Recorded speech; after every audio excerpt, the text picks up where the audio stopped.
Hindi lahat ng pag-overthink ay negative. Kasi ako, madalas naman ako mag-overthink.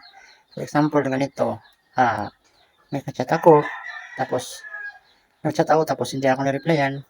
Nag-overthink ako dyan. Iniisip ko, busy, nag-study, nasa school, naglalaba, or nagpapahinga, at iba pa. So, hindi ako nalulungkot kasi naiintindihan ko yung posibleng rason bakit hindi siya naka-reply. Malaking tulong din ang pag-overthink.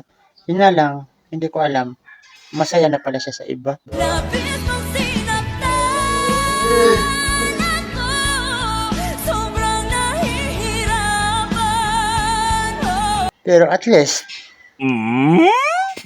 hindi ako na-broken sa pag-overthink, di ba? Nice.